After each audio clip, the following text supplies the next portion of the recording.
I stood right there in the middle of my own kitchen, carefully taking the wrapping off a collection of fine wedding dishes, when the telephone rang. The person on the other end was someone I did not know, and they told me a secret that would break the heart of any wife alive. The man said he had witnessed them together with his own eyes. He was talking about my spouse and his own mother. He warned me not to tell my husband a single thing about it. He told me I needed to come over by myself. I frozen completely in place, holding a small porcelain teacup right in my hand. Through the doorway, I stared directly at the two individuals I loved and trusted more than anyone else on earth, who were just sharing a soft laugh in the middle of my brand new living room. Right at that very second, a terrifying realization washed over me that the future I believed I was creating might already be completely ruined and gone. My name is Catherine Baker, and exactly 1 week before this happened, my husband Jonathan and I had officially signed all the legal paperwork to purchase the property we had always dreamed of owning. It was a beautiful, two-story colonial-style home that featured a large porch wrapping all the way around the outside, along with a perfect spot for a garden where I had already decided to plant fresh tomatoes and beautiful hydrangeas. I was actually the one who supplied the vast majority of the cash required for the down payment. It was money that came from an inheritance left behind by my late father. He was a dedicated man who spent 3 full decades working as a high school chemistry instructor, and throughout all those years, he never uttered a single complaint about the simple, modest lifestyle his career provided for our family. Because of his hard work, he left me a large enough sum to make purchasing this specific home a reality. I can still vividly recall the exact moment I put my signature on the final closing documents, thinking to myself that he would have been incredibly proud of me. I remember telling myself that finally, at 40 years of age, I had managed to establish something secure and permanent for my life. The mysterious phone call arrived on a quiet Tuesday afternoon, a time when cardboard moving boxes were still stacked high along the sides of the hallway, and the distinct aroma of wet paint was lingering heavily in the air. I did not recognize the incoming number on the display screen at all, so my first instinct was to just ignore it and let the machine take a voicemail. However, a strange feeling inside me forced me to press the button and answer the line anyway. The voice on the phone identified himself as Thomas Reed, explaining that he was the gentleman who had just sold the house to us. I knew exactly who he was right away. He was a very soft-spoken individual in his early 70s, a retired electrical engineer who possessed gentle eyes and a noticeable, slight shaking in his hands when he reached out to shake mine at the closing table just a week before. He had resided in that exact house for 31 beautiful years alongside his late wife, and when he finally placed the set of keys into my hands, he looked at me and expressed his deep hope that the home would treat me with the same kindness it had shown to them over the decades. I asked him if everything was okay, using a tone of concern. A long, heavy silence followed my question, so long that I genuinely began to wonder if the cellular connection had completely cut out. Finally, he spoke up again, saying that he felt a strong need to offer me an apology for something he had done. He explained that when he and his wife had set up the home automation and smart system many years ago, they had placed a hidden surveillance camera inside the main living room area. Before the property was officially sold to us, he had gone through the trouble of turning off and removing almost every single one of those cameras, but he had completely overlooked one last device. As it turned out, that single camera was still fully operational and directly tied to his personal digital cloud account. He only discovered the mistake because a brand new system alert popped up on his phone a couple of days prior, and when he logged in with the intention of wiping the recorded files, he saw something. He stopped speaking right in the middle of his sentence. Then, he addressed me solemnly, stating that he believed I truly needed to view the recorded data with my own eyes. Right then, my stomach twisted into a tight knot, even though I could not explain what exactly was making me feel so incredibly anxious. I asked him what it was that I was supposed to look at. He replied that he would much rather not describe the details over an open telephone line. He let me know that he had successfully transferred all the files onto a portable flash drive. He begged me to come over to his residence to review it, emphasizing that I must come completely by myself. He told me explicitly not to mutter a single word to my husband before seeing it. His tone of voice became much softer, sounding incredibly cautious and filled with a sense of protection toward me. He repeated his plea one last time, asking me to please come alone. I gave him my word that I would be there, and I quickly ended the call before I could ask him any more detailed questions. I had to hang up because my fingers had physically commenced shaking, and I was absolutely terrified that he would notice the tremor in my voice if I kept talking. I placed the phone gently down on the kitchen counter and stared out through the frame of the door into the living room space. Inside, Jonathan was carefully balanced on top of a small step stool, attempting to secure a framed picture from his parents' wedding ceremony onto the wall. Standing right beside him was his mother, Diane, who was issuing instructions to him with the absolute, calm confidence of an individual who had spent her entire life never once questioning her own opinions or choices.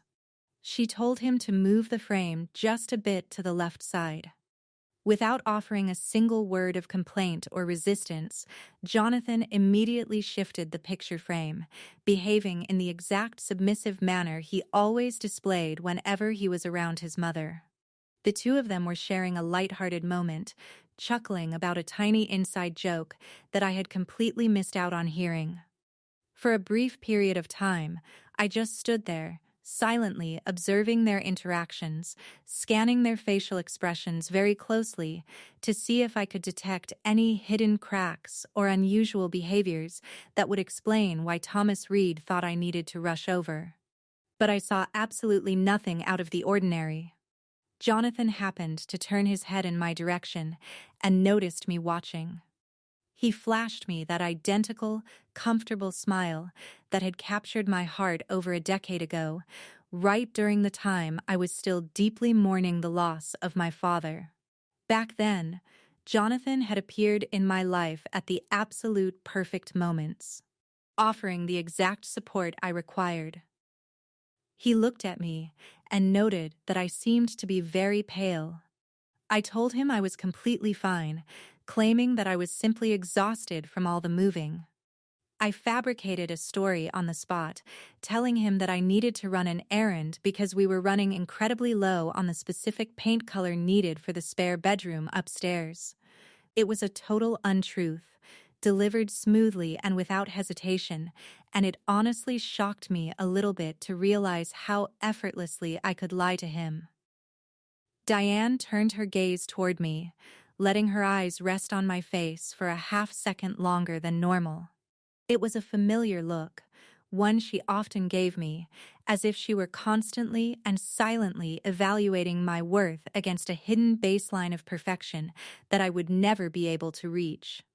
She told me to take all the time I needed, adding that she and Jonathan would take care of finishing up the tasks in the living room. I quickly gathered my car keys and my handbag. Walking out the front door toward my vehicle, with my heart thumping wildly against my chest. I sat completely still in the driver's seat for a whole 60 seconds before I could find the strength to put the key in the ignition and start the engine. I tried desperately to convince myself that this whole situation was just a big misunderstanding. I told myself that perhaps Mr. Reed had merely caught a glimpse of Jonathan and Diane carrying heavy furniture around the room, taking measurements for new window curtains, or executing any of the other normal, everyday activities that families do when they are arranging a brand new living space. I tried to rationalize everything because believing there was a simple explanation was far less terrifying than facing the alternative truth. Yet, deep down inside my soul, a small part of me already recognized the reality. That intuition had been whispering to me for quite some time, in the exact way you instinctively know a severe storm is approaching, long before the clouds actually turn dark. I remembered the subtle hesitations that occurred. I recalled the specific ways Jonathan would defer to his mother when answering basic questions, and the way Diane had absolutely insisted on tagging along for our very final real estate walkthrough. I thought about how incredibly comfortable both of them had become, far too quickly, inside a house that was entirely supported by the financial inheritance my father had worked so hard to provide. As I backed out of the driveway, I took one quick glance in my rearview mirror at the property. I consciously reminded myself that this was my house. It looked absolutely beautiful, glowing with a golden hue in the late afternoon sunshine, presenting the exact picture of the peaceful future I had envisioned for myself. I had absolutely no idea at that moment that I was currently driving straight toward an event that would bring a definitive end to my entire marriage. All I knew for certain was that whatever truth was waiting for me behind the front door of Thomas Reed's residence, I absolutely had to witness it with my own eyes.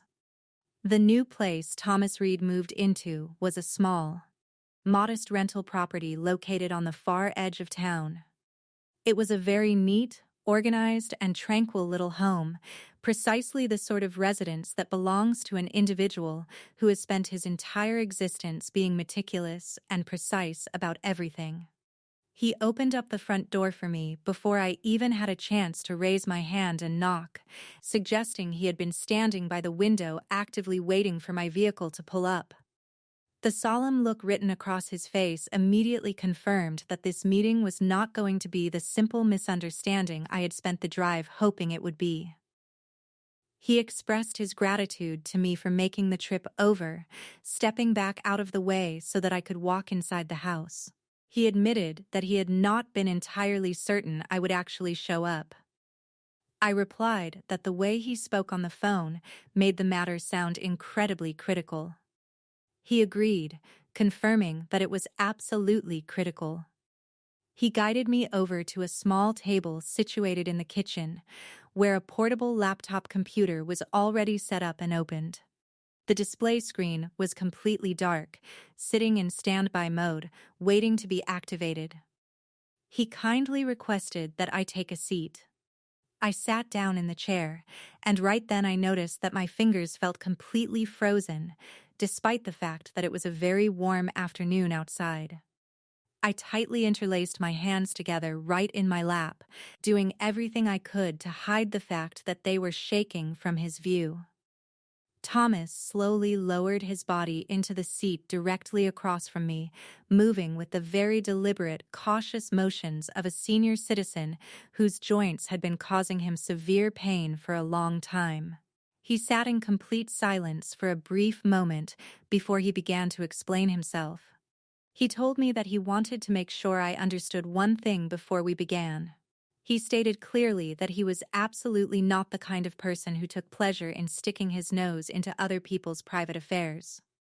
He reminded me that he had personally designed and installed that surveillance camera system many years ago, primarily to give his wife a sense of safety and security whenever his engineering career required him to travel away from home.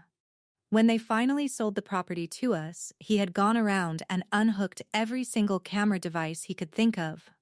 However, he had completely forgotten about a single camera that was hidden right behind the large built-in living room bookshelf, wired directly into an old wall outlet that he had entirely forgotten even existed. He explained that he only discovered the camera was still operational because his automated cloud account sent him an alert indicating his storage space was completely filled up. He paused his speech again. He recounted how he had logged onto the computer with the simple intention of clearing out the files. But once he actually viewed the recorded events, his conscience simply would not allow him to erase the data without letting me see it first. I looked at him and told him to show me the video because the agonizing suspense of waiting was becoming completely unbearable. He rotated the laptop computer so the screen was facing directly toward me, and he pressed the button to start the video playback. The recorded material featured a digital time marker showing it was captured exactly 4 days prior, on a Friday afternoon. I remembered that specific day vividly. I had been stuck at my corporate office late into the evening, working diligently to hit a deadline on a massive project. The camera angle was positioned up high near the ceiling, offering a clear view looking down over the entire living room space. It was my living room, showing the space half unpacked with cardboard moving boxes piled up high along one side of the wall. I watched the video screen as Jonathan unlocked the front door and walked inside the house, and just a few seconds later, Diane followed right behind him. She was scanning her eyes all around the room. Looking at the layout in the exact proprietary manner a person looks at a piece of property they are already envisioning as entirely their own. I noticed that my physical body was leaning forward toward the computer screen completely automatically, as if getting closer to the monitor could somehow alter the disturbing words I was about to hear them speak. On the recording, Diane could be heard speaking as she made herself comfortable on the armrest of our couch. She noted that Catherine still truly believed the house belonged equally to both of them. Her tone of voice carried that very specific, trademark combination of superficial sweetness mixed with hard steel that I had grown accustomed to throughout my marriage. She laughed softly and referred to me as a sweet girl, adding that I never bothered to read the small text at the bottom of legal papers. Jonathan let out a relaxed, incredibly familiar chuckle. It was the exact same charming laugh that had caused me to fall deeply in love with him 12 long years ago. He responded to his mother, stating that I trusted him completely, so there was absolutely no reason for me to review the fine print. After all, he was my husband. Diane replied to him, stating that my complete trust was an incredibly valuable asset, provided that the two of them made sure to utilize it in the proper way. The moment those words were uttered, I felt a freezing sensation drop straight into the center of my chest. A deep stillness taking over me that I could not yet put a name to. The two of them kept conversing on the screen. Diane brought up a specific financial refinance package. She explained that she had already taken the initiative to get in touch with a professional mortgage broker who happened to be a close personal acquaintance of hers. Someone who could process the paperwork smoothly without asking an excessive amount of nosy questions. Jonathan pointed out during the conversation that the money from my father's inheritance had successfully taken care of roughly 70% of the total down payment for the property. Diane answered him by saying it was a massive disappointment that a large sum of money like that had not been funneled through the proper family legal channels. She claimed it really should have been organized and set up much better right from the very beginning. They continued discussing legal paperwork, specifically focusing on a hidden power of attorney provision that was tucked away somewhere inside a massive stack of closing forms. They explained that this specific clause would allow the legal ownership of the property to transition slowly, quietly, and completely legally over to them over time, without ever triggering a massive, dramatic argument or confrontation. Diane used the phrase over time multiple times during the conversation, lingering on the words as if she were enjoying the process of a slow recipe that required a great deal of patience to execute perfectly. Jonathan spoke up again on the video, confidently asserting that I would never notice what was happening. He claimed that I never paid attention to those kinds of details because I trusted him with absolutely everything. I sat there completely frozen in my seat at Thomas Reed's kitchen table, forced to watch my own husband talk about my complete innocent faith in him as if it were simply a natural resource to be manipulated and managed for profit. At that exact moment, I understood with a sharp, painful clarity that felt completely physical, that the loving man who had tightly held my hand during my father's funeral service and the deceitful man talking on that digital screen were, impossibly, the exact same person. The surveillance video continued playing for another 6 full minutes, and I forced myself to watch every single second of it. I watched Diane stroll casually through my brand new kitchen, pulling open the cabinets and making comments that the entire architectural layout would be far better suited for hosting proper high society parties once they managed to knock down a few of the walls. I watched Jonathan nod his head in total agreement with every single idea his mother put forward, showing the exact same agreeable, submissive attitude he had displayed toward her for his entire life. It was a long-standing habit of his that I had actually found quite sweet and endearing back when we first started dating, because I foolishly believed it was a sign of deep familial respect and love. Now, I finally understood that his behavior stood for something entirely different. It was a sign of total obedience, or perhaps a calculated alliance between the two of them. When the video recording finally came to an end, Thomas reached out and closed the laptop screen very gently, acting as though shutting the computer too forcefully might cause me even more emotional pain. He reached into his pocket and slid a tiny USB flash drive across the table toward me, explaining that he had successfully duplicated all the files onto it. He assured me that it contained every single camera angle, every specific date, and absolutely everything the surveillance system had recorded. He looked at me and admitted that he had no idea what kind of issues were going on inside my private marriage, and he emphasized that it was not his place to make assumptions. However, he noted that a house holds people accountable to nothing except what is explicitly documented in writing. He felt it was crucial for me to have this evidence in my possession before anyone else had the chance to permanently delete the truth of what had occurred inside those property walls. I reached out and picked up the small flash drive, cradling it right in the palm of my hand. It was incredibly tiny and light, weighing barely anything at all. Yet it felt heavy enough to completely shatter the entire foundation of my life. I looked at him and offered my thanks, and I was genuinely surprised by how firm and steady my voice sounded when I spoke. I confessed to him that I had absolutely no idea how I could ever properly repay him for what he had done. Thomas shook his head and insisted that I did not owe him a single thing. He explained that he and his late wife had sold that property because they had spent decades building a beautiful, loving home inside it, and he absolutely loathed the idea of another family having their chance at happiness stolen away by a calculated lie.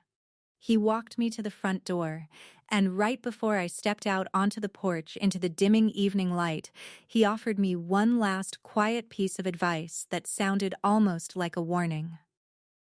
He looked at me and reminded me that I still had time on my side. He told me that no matter what course of action I ultimately decided to take, I still had the opportunity to handle the situation the right way. I navigated my vehicle back toward our residence, keeping the portable flash drive securely hidden inside the deep pocket of my winter coat. Every time the vehicle came to a complete stop at a red traffic light, my right hand instinctively reached down to touch the small object, feeling a deep sense of panic that it might somehow vanish if I completely let go of it. Somewhere along that incredibly silent and lonely journey back to the house, a house that I had completely paid for using the precious financial legacy my late father had left behind to honor his memory, I arrived at a firm and unshakable conclusion. I made a binding promise to myself that I was absolutely not going to start a major fight or confront either of them right away. Not at this moment. I was determined to wait patiently until I figured out precisely how far-reaching and deep this deceptive plot actually extended, and until I discovered the exact strategy needed to guarantee that a betrayal like this could never happen to me or to any other vulnerable person ever again. The moment I stepped back through the front door of my own home later that evening, I underwent a complete internal transformation and became an entirely different person. It was not that I had turned into an unrecognizable woman, but rather that I became an incredibly quiet, guarded version of who I used to be.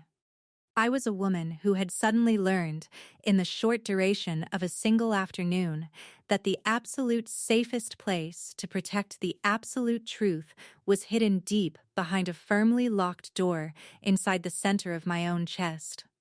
Jonathan noticed me come back and asked how things went over at the local paint shop, without even bothering to lift his eyes up from the cardboard box filled with silver kitchen forks and knives that he was busy unpacking. I looked at him and lied smoothly, saying that the store was incredibly crowded and busy.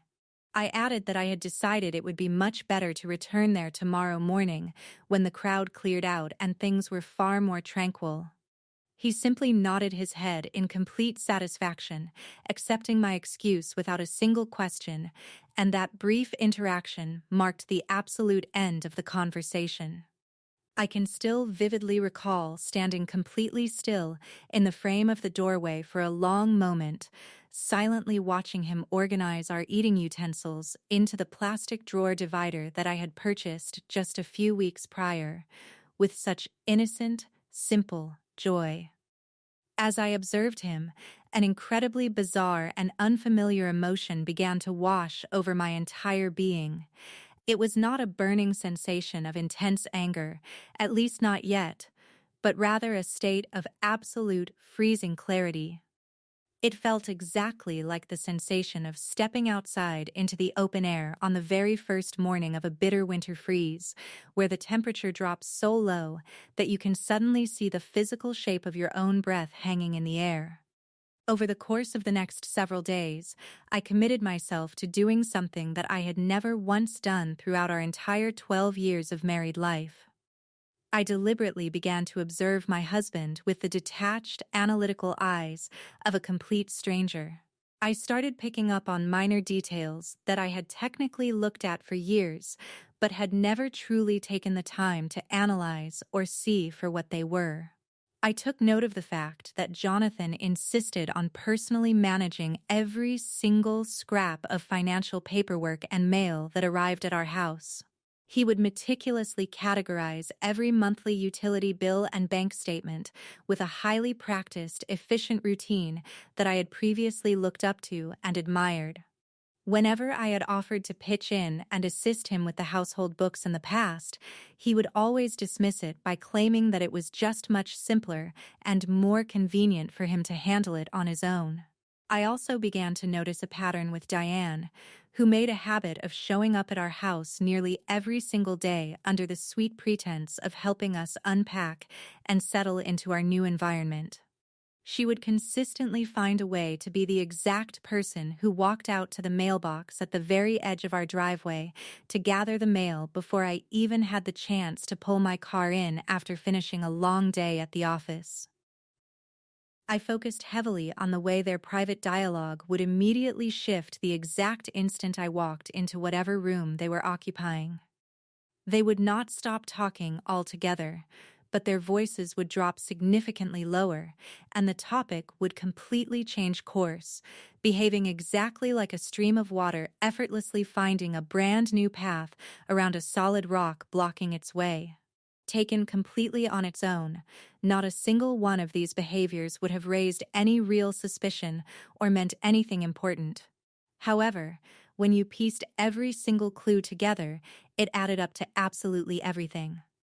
Exactly 3 days after I had made my secret trip to see Thomas Reed at his house, Jonathan returned home from work carrying a thick folder packed full of legal documents. He casually placed the folder down on the dining room table, maintaining the completely relaxed, unbothered attitude of a spouse, bringing up simple weekend vacation plans. He informed me that he had brought home some routine refinance paperwork. He claimed that it was nothing major or exciting, but rather just some standard administrative forms to clean up and adjust the specific terms of our home loan now that we had officially completed the closing process. He assured me it was just regular, everyday stuff. Diane, who just so happened to be hanging around the house at that exact moment, and it seemed like she was always conveniently present whenever important matters came up, reached her hand out across the table and gave my arm a reassuring pat. She chimed in to tell me that absolutely every new homeowner goes through this exact process after closing on a property. She stated that while the legal forms are incredibly tedious and boring, it is ultimately just a matter of signing a few standard pages, and then the whole thing is completely taken care of. I stared intently at the thick, official-looking legal folder resting on the table, and I felt that exact same freezing clarity from a few days ago instantly harden into something incredibly practical and functional. It transformed into a strategic plan. I looked at them, smiled warmly, and told them that it sounded completely fine to me. I suggested that they leave the folder with me so that I could thoroughly review the contents when I had a peaceful, quiet evening to myself. I reminded them, with a light-hearted laugh, that they both knew how meticulous I could be, as I always preferred to actually read through every line of text before committing my signature to anything. The moment those words left my mouth, Jonathan's jaw visibly clenched for a mere fraction of a single second. The movement was so incredibly fast that I easily would have missed it entirely if I had not been focusing every ounce of my attention on reading his facial expressions. He quickly recovered his composure, smiled, and told me that there was absolutely no rush at all to get it done. However, despite his verbal reassurances, I could feel an intense sense of urgency vibrating through the air between the two of them. I could see it clearly in the fast way Diane's eyes darted over toward Jonathan before snapping right back to fixate on me, and I recognized the heavily rehearsed, forced patience of two individuals who were trying their absolute hardest not to appear overly eager or desperate. Over the course of the next few evenings, I made a conscious effort to ask them a series of completely innocent, naive questions about the documents. I would point to a line and ask what a specific paragraph meant, or inquire about why a certain section of the text had been highlighted in yellow, or ask if this was the exact standard document that the banking institution always utilized for home loans. Every single time I brought up a question, Jonathan would deliver a smooth, completely confident explanation without a single stutter. It was incredibly obvious that he was feeling an immense sense of relief that I was not digging any deeper or challenging his answers. He gradually began to let his guard down completely. I believe he honestly came to the conclusion that his mother had been totally correct in her assessment of my character all along, that I was far too innocent, far too gentle, and far too deeply in love with him to ever actually take the time to look closely at what was happening beneath the surface. What he remained completely ignorant of, however, was the fact that every single night after he had fallen into a deep sleep upstairs, I would quietly get out of bed and sit at the kitchen table with my laptop computer, using the dim blue glow of the monitor to review every single page in that folder, line by individual line. I made sure to take high-resolution digital photographs of every single document using my mobile phone before carefully placing the folder back in the exact spot and position he had left it. I took the extra precaution of setting up a brand new, secret electronic mail account under a fake name that possessed absolutely no meaning to anyone else but me. I immediately began uploading and forwarding copies of the document photos, digital screenshots, and specific calendar dates straight to that secure inbox. Furthermore, I slipped a tiny digital audio recording device into the pocket of my knit cardigan during our regular family dinners, successfully catching every single word of the private conversations that I would later play back inside my vehicle during my lunch breaks at work. I would intentionally park my car 3 full blocks away from my office building, in a secluded spot where not a single soul I knew would accidentally catch me crying in private. I would sit there, quietly let the tears fall, and then meticulously wipe my face clean before walking back into my corporate workspace, acting as though absolutely nothing was wrong with my life. I was systematically constructing a massive legal file of my very own, a hidden shadow archive that remained completely invisible to them, growing significantly larger and heavier with each passing day as I packed it full of undeniable evidence that backed up exactly what I had witnessed on Thomas Reed's computer screen.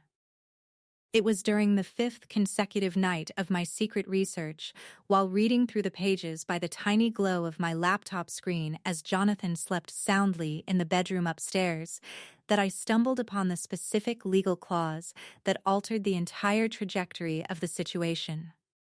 Tucked away deeply on the 14th page of the complex refinancing forms, written in legal terminology so dense, confusing, and highly technical that it seemed clearly calculated to make any regular reader skip right over it, sat a specific legal provision. This provision officially granted Jonathan limited power of attorney over absolutely all legal and financial matters tied directly to the real estate property. According to the text, this power would become fully active the exact moment my signature was applied and verified by a licensed notary public. The entire clause was crafted with immense care and elegance, purposefully framed as a simple matter of convenience. It was presented as a helpful tool designed to streamline any future administrative paperwork so that I would never have to be inconvenienced or burdened by routine financial management. I forced myself to read through the paragraph 3 separate times, just to make absolutely certain that my eyes were not playing tricks on me and that I truly understood what I was looking at. It was not a standard refinance document at all. Or rather, it was a refinance agreement that was wrapped around a completely different legal trap entirely. It was a binding legal key that, the very moment it was turned, would grant Jonathan the complete authority to make massive decisions regarding my house, my father's hard-earned legacy, and my entire financial future without ever having to ask for my input or consent ever again. I sat completely motionless in the pitch-black kitchen, listening to the unfamiliar creaks and groans of the old colonial house settling down around me in the middle of the night. The sounds were still incredibly strange and new to my ears, considering we had only been living inside the walls for a single week. I began to think deeply about my late father, visualizing the quiet, incredibly meticulous way he had saved every single penny of his money over a 30-year career spent teaching basic chemistry concepts to classrooms full of teenagers who, for the most part, did not care at all about the subject. I remembered how he used to look at me and explain that the most common way a person loses something of immense value is not through blatant physical theft. He always said it happens when you hand over your complete trust to the wrong individual without ever taking the time to verify where that trust actually lands. I slowly closed the laptop screen, and for the very first time since receiving that life-altering phone call, I permitted a tiny, grim smile to cross my face in the dark room. They were fully convinced that they were tricking me into signing away the rest of my life. In reality, I was preparing to take the necessary steps to guarantee that I would never lose a single thing. I discovered the name of an attorney named Michael Grant using the exact desperate methods that most regular people employ when they are terrified out of their minds and cannot risk asking their friends or family for recommendations. It started with a late-night internet search on my phone while laying flat in bed, with the screen brightness turned down to the absolute lowest setting possible to make sure the light would not disturb Jonathan as he slept heavily right beside me. I searched for a dedicated real estate lawyer. His professional profile indicated he had 26 full years of active legal practice. The online client testimonials consistently utilized words like completely discreet and exceptionally thorough. I placed a call to his office the very next morning, standing out in the parking lot of the local grocery store.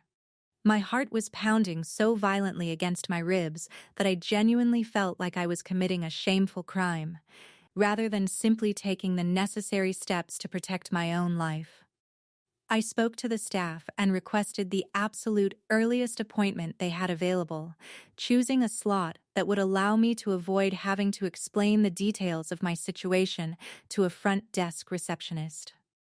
Michael Grant's law office turned out to be incredibly small, modest, and completely lacking in glamour. It was situated directly above a local dry cleaning business on a very quiet, out-of-the-way side street, and I took an immediate liking to him for that exact reason. It was very clear that nothing about his physical surroundings was intended to show off or impress clients.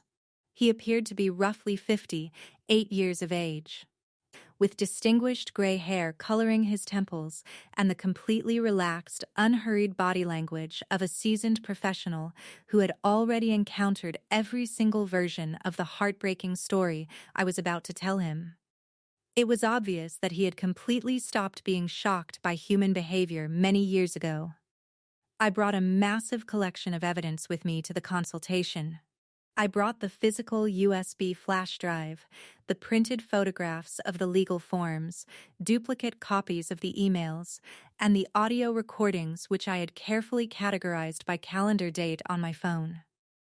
I neatly arranged all the items across the top of his desk like a prosecutor presenting evidence at a major criminal trial, because in a very real sense, that is exactly what it was. He began by watching the surveillance camera footage in absolute silence, keeping his facial expression completely blank and unreadable. Every once in a while, he would pause the video playback to jot down a few quick notes on a yellow legal pad, writing in a script that was far too tiny for me to decipher upside down. When the video recording finally finished, he leaned back into the cushions of his chair and stared at me intently for a long moment before offering a single word. He addressed me as Mrs. Baker and stated that he intended to be completely direct and transparent with me, because he sensed that I would vastly prefer absolute honesty over gentle, sugar-coated words given the current circumstances. I looked at him and pleaded for him to tell me the truth. He explained that the forms Jonathan had brought home were absolutely not part of a routine refinancing agreement. He pointed out that the specific power of attorney clause buried deep on page 14, if properly signed and validated by a notary, would grant my husband sweeping legal authority over every major decision regarding the real estate property.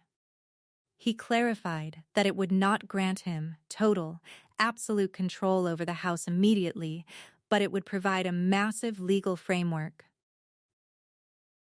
Over time, by introducing a few more cleverly worded, innocent-looking forms, he would possess the power to officially transfer the legal title out of my name, secure massive bank loans using the built-up home equity, or even sell the entire house out from under me. The terrifying part was that he could do all of it without ever needing my physical presence or active consent for any of the individual steps.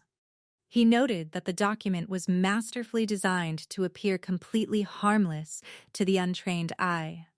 It was specifically engineered to be slipped past a trusting spouse who would never think to read past the very first paragraph of text. I felt my fingers squeeze together tightly in my lap as I processed his words. I looked at him and asked if a trick like that was actually considered legal under the law. He sighed and explained that, on the surface of the document, it was completely legal. He noted that this exact legality is precisely what makes the situation so incredibly dangerous. There is absolutely no law that prevents a husband or wife from asking their spouse to sign a legal contract. The court system generally operates under the assumption that if an individual applies their signature to a legal document, they fully understood and agreed to every single word written inside it. Because of that, he pointed out that the absolute only real protection I possessed was to refuse to sign it. Furthermore, I had to ensure they could not find a way to quietly force the issue through another legal loophole. I asked him if they actually had the power to force the issue. He looked at me confidently and replied that they would not stand a chance, provided that we took immediate action. He began tapping the tip of his pen against the paper pad as he thought through the strategy. He explained that he had the ability to officially file a series of protective legal measures with the county office that very afternoon. He planned to submit a formal notice of interest, update the language on the official property deed, and establish a binding legal record declaring me as the absolute sole individual with the legal authority to approve any transfer, loan, or change to the property. He clarified that doing this would not physically stop them from sitting down and asking me to sign the forms. However, it meant that even if I did eventually sign the paperwork under extreme emotional pressure or without fully grasping the situation, any attempted transfer of the property would be completely blocked. The system would mandate that I physically appear in person, verify my identity, and undergo a completely separate, independent legal consultation before any document could be finalized. In simple plain English, he explained that he was constructing an ironclad legal wall around my house, and I was the absolute only person who held the key to open it. The moment he finished explaining the plan, an immense wave of physical relief washed through my body so suddenly that I felt completely dizzy. Yet, right beneath that feeling of relief sat an incredibly hard, cold emotion. It was a determination that had been steadily growing inside my soul ever since the midnight hour I first discovered that hidden clause by the blue light of my computer monitor. I looked Michael Grant dead in the eye and told him that I wanted far more than just a protective wall. I explained that I wanted them to be forced to face the reality of exactly what they had tried to steal from me. I wanted every single action they took to be fully documented in writing. I wanted the proof to be absolutely undeniable.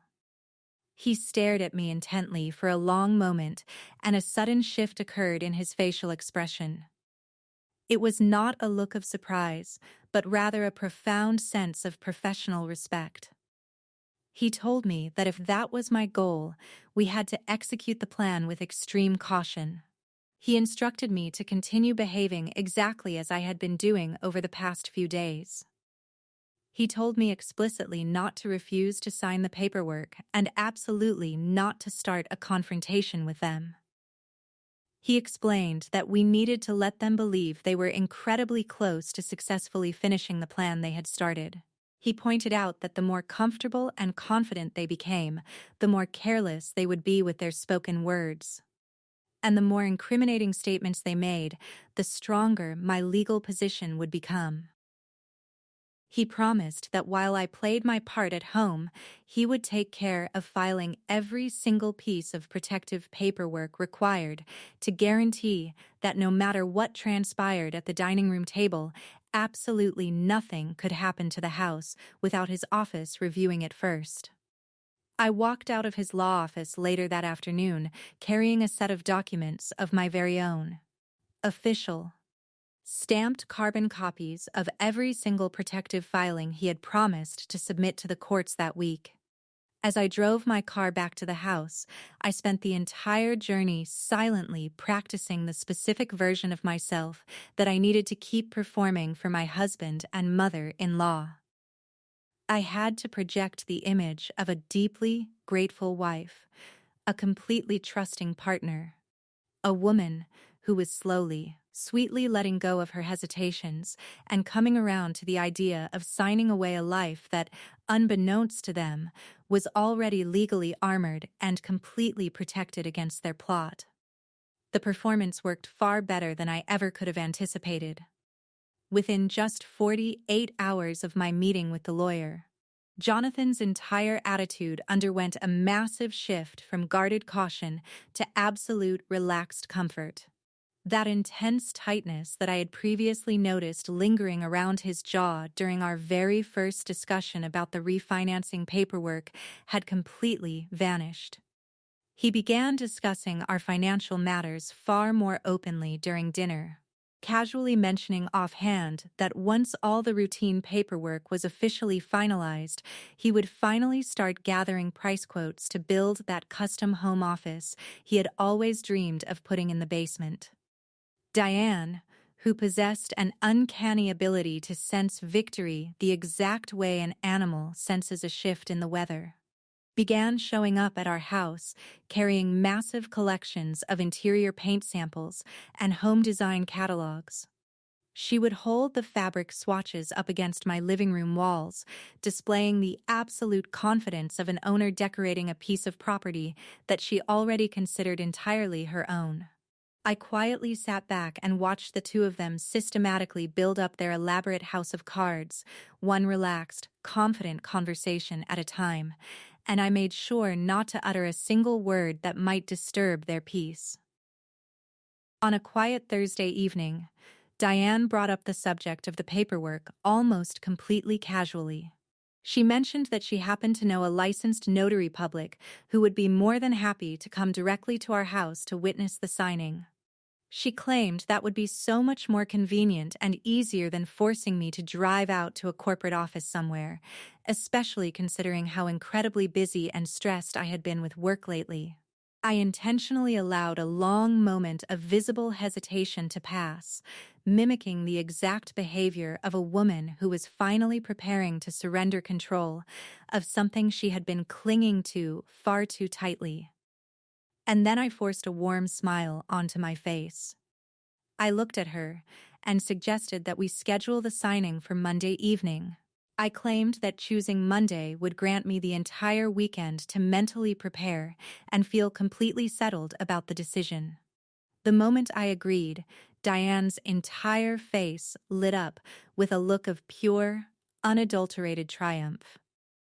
Jonathan reached his hand across the table and gave my fingers a loving squeeze, and I forced myself to sit still and let him do it. I flashed a smile right back at him, displaying a level of ease and comfort that would have completely terrified the old version of me just a week prior. I was able to do it because I understood, as I looked at his deeply relieved and satisfied face, that I was no longer the foolish woman standing in the way of his plan. In reality, I was the woman who was quietly closing the steel trap right around it. अपने विचारों को आज आकर्षक content में बदलें और share करें. With Jonathan humming and Diane measuring my walls for a future she would never possess. When Monday evening arrived, the trap was set. Jonathan had set the dining table with our finest wedding china and poured wine to celebrate his impending victory. He smoothly slid the paperwork across the table, offering me a pen to sign away my rights on page 14. I held the pen, hovering over the signature line, waiting for the final piece of the puzzle. Right on cue, the doorbell rang. Ike opened the door to reveal my attorney, Michael Grant, flanked by a uniformed court officer holding a stack of legally binding documents. As they stepped into the dining room, Jonathan's face drained of all color, the ground instantly shifting beneath his feet. Michael Grant formally announced that the property was legally locked and armored against any unauthorized transfers, refinancing, or hidden power of attorney clauses. विचारों आज आकर्षक content में बदलें और share करें. Diane attempted to argue, but Michael ruthlessly laid out the shadow archive of evidence I had gathered. The hidden camera transcripts from Thomas Reed, the text messages, and the secret voice recordings. The dining room filled with the sound of Jonathan's own recorded voice, boasting that I would never even realize the house had been taken from me. Stripped of his confidence, Jonathan weakly asked how long I had known, to which I simply replied, "Long enough." Within the hour, their grand alliance shattered. Jonathan packed his suitcases in absolute silence while Diane delivered a bitter, parting warning that I would regret being alone in the house. I told her firmly that I already had a family, the one my father built for me, and I would never hand over his legacy to people who refused to protect me back. The front door clicked shut, leaving me in absolute, beautiful silence. In the months since that fateful night, I have reclaimed my life entirely. I planted the tomato and hydrangea garden I always wanted, and I sit on my porch every morning drinking coffee in total tranquility. I came incredibly close to losing everything my father worked 30 years to give me, all because I trusted the wrong smile. But the house held on to the truth when no one else would, leaving me standing firmly on ground that is finally, undeniably, and completely my own. If this story stayed with you, join our community by hitting that like button and subscribing for more quiet, honest stories.